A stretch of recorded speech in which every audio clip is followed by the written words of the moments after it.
Hello friends, કેમ છો બધા? આજે આપણે શિયાળાની જાન મેથીનું શાક બનાવીશું. અને આ શાક આપણે એવી રીતે બનાવીશું ને કે શાકમાં આપણે જરાય ગળપણ નહીં ઉમેરીએ, છતાં શાક કડવું નહીં લાગે. અને તમે જુઓ, શાક જોઈને જ ખાવાની ઈચ્છા થઈ જાય એવું બન્યું છે ને. તો ફ્રેન્ડ્સ, વિડીયોને એન્ડ સુધી જરૂરથી જોજો. અને જો રેસીપી સારી લાગે ને તો વિડીયોને લાઇક કરીને ચેનલને સબસ્ક્રાઈબ કરવાનું જરાય ના ભૂલતા. તો અહીં એપ્રોક્સિમેટ 200 ગ્રામ જેટલી ફ્રેશ મેથી લીધી છે. અને મેથીને પહેલાં આપણે ચોખ્ખા પાણીથી 3 થી 4 વાર ધોઈ લેવાની છે, જેથી મેથીમાં કોઈ કચરો કે માટી હોય તો તે જતી રહે. હવે મેથી ધોવાઈ જાય પછી આ રીતે કોટનના કપડામાં છૂટી કરી દઈશું, એટલે જલ્દીથી તેના પાન કોરા થઈ જાય. અને માત્ર 15 થી 20 જ મિનિટમાં મેથી કોરી થઈ જશે. એટલે આ રીતે સમારી દેવાની છે. તમારે ઝીણી સમારવી હોય તો પણ સમારી શકો છો, અને જો આ રીતે મીડિયમ સમારવી હોય તો પણ તમે સમારી શકો છો. હવે ખાયણીમાં 3 લીલા મરચાંને રફલી કાપીને લીધા છે. 15 થી 20 લસણની કળી અને 1 ટુકડો આદુનો લઈને એકદમ ઝીણું વાટી લેવાનું છે. અહીં ફ્રેન્ડ્સ, મેથીનું શાક થોડું સ્પાઇસી હોય ને તો ખાવાની ખૂબ જ મજા આવે છે. એટલે અહીં આપણે લીલું અને લાલ મરચું એમ બંનેનો ઉપયોગ કરીશું. પણ જો તમને ઓછું તીખું ફાવે તો તમે લીલા મરચાંની ક્વોન્ટિટી ઓછી કરી શકો છો. હવે ફ્રેન્ડ્સ, મેથીના શાકમાં 4 ચાંદ લગાડવા માટે આપણે બેસન ઉમેરીશું. તો અહીં હું રેગ્યુલર 1 વાટકી બેસન લઉં છું. અને બેસનને લો ટુ મીડિયમ ગેસની ફ્લેમ ઉપર પહેલાં શેકી લેવાનો છે. તો બેસનને શેકાવાની સુગંધ આવે અને સહેજ કલર ચેન્જ થાય ને ત્યાં સુધી શેકી લેવાનો છે. અને શેકાતા માત્ર 3 થી 4 મિનિટ જેટલો જ સમય લાગશે, બહુ સમય પણ નહીં લાગે. અહીં ફ્રેન્ડ્સ 3 મિનિટ જેટલું થયું છે અને બેસન સરસ મજાનો શેકાઈ ગયો છે. તો તેને પ્લેટમાં લઈ લઈશું. અને આપણે અડી શકીએ એ રીતનું ઠંડો થાય પછી બેસનમાં 1 ચમચી તેલ ઉમેરીને આ રીતે મસળી લેવાનો છે.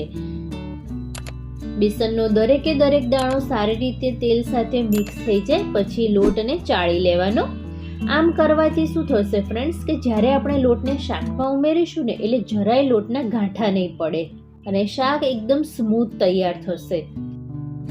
અને લાસ્ટમાં આ જે લોટ ચાળણીમાં રહી ગયો છે તેને પણ આ રીતે ઘસીને ચાળી લેવાનો છે, એટલે જરાય વેસ્ટ પણ ના જાય.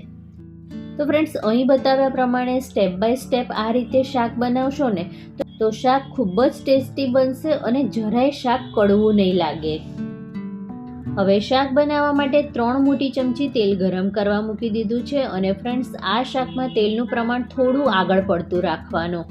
અને તેલ ગરમ થાય એટલે 1 ચમચી રાઈ ઉમેરીશું. રાઈ સારી રીતે તતડી જાય એટલે અડધી ચમચી જીરું ઉમેરીશું. ચપટી હિંગ ઉમેરીને આપણે જે આદુ લસણ મરચાંની પેસ્ટ તૈયાર કરી હતી તે એડ કરીશું. અને લસણની કચાશ દૂર થાય ત્યાં સુધી સાંતળી લેવાની છે. લસણ મરચાંની પેસ્ટ સારી રીતે સતળાઈ જાય પછી આપણે સમારેલી મેથી ઉમેરીશું. મેથીને પણ વઘાર સાથે સારી રીતે મિક્સ કરી દઈશું. અને અત્યારે ફ્રેન્ડ્સ, તમને મેથી વધારે લાગતી હશે, પણ જેમ જેમ મેથી ચડશે એમ એનું વોલ્યુમ ઓછું થતું જશે.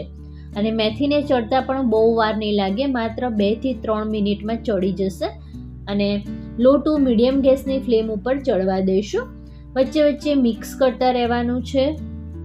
અને માત્ર 3 જ મિનિટ જેટલું થયું છે અને ફ્રેન્ડ્સ, તમે જોઈ શકો છો કે મેથીમાંથી તેલ છૂટું પડવા લાગ્યું છે.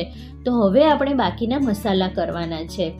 તો 2 ચમચી લાલ મરચું પાવડર, 1 ચમચી હળદર પાવડર, 1 ચમચી ધાણા જીરું પાવડર ઉમેરીશું. અને અત્યારે આપણે મીઠું નહીં ઉમેરીએ, મીઠાને આપણે લાસ્ટમાં ઉમેરીશું. અને મસાલાને પણ મેથી સાથે 1 થી 2 મિનિટ માટે ચડવા દઈશું. મસાલા સારી રીતે સતળાઈ જશે એટલે આ રીતે તેલ છૂટું પડી જશે. અને હવે આપણે 1 થી 1.5 ગ્લાસ જેટલું પાણી ઉમેરવાનું છે. અને પાણીને મીડિયમ ગેસની ફ્લેમ ઉપર ઉકળવા દઈશું. ફ્રેન્ડ્સ, તમને મારી રેસીપી જોવી ગમતી હોય અને હજી સુધી જો મારી ચેનલને સબસ્ક્રાઈબ ના કરી હોય તો પ્લીઝ મારી ચેનલને સબસ્ક્રાઈબ કરજો. અને બાજુમાં આવેલા બેલ આઇકનને પણ જરૂરથી પ્રેસ કરજો, જેથી આવનારા નવા વિડીયોની નોટિફિકેશન તમને મળી રહે. તો ફ્રેન્ડ્સ, હવે તમે જુઓ પાણી ઉકળવા લાગ્યું છે. તો હવે આપણે જે બેસનને ચાળીને તૈયાર કર્યો હતો તે થોડો થોડો ઉમેરતા જવાનું છે અને આ રીતે મિક્સ કરતા જવાનું છે.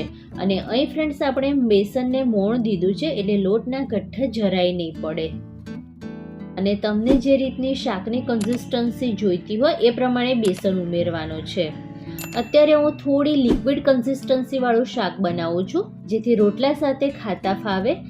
એટલે અત્યારે આ રીતનું થોડું ઢીલું શાક રાખ્યું છે, અને હજી શાક ચડશે એટલે થોડું પાણી એબ્ઝોર્બ કરશે અને હજી પણ શાક થોડું ઘટ્ટ બનશે.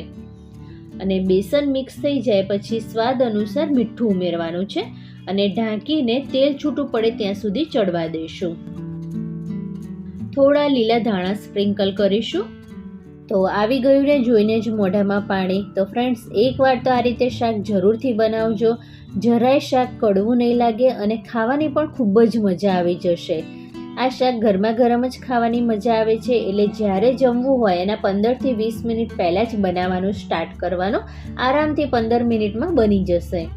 તો ફ્રેન્ડ્સ, રેસીપી સારી લાગી હોય તો વિડીયોને લાઇક કરીને ચેનલને સબસ્ક્રાઈબ કરવાનું જરાય ના ભૂલતા. ફરી મળીએ આવી જ નવી રેસીપી સાથે. ત્યાં સુધી bye bye. Thanks for watching.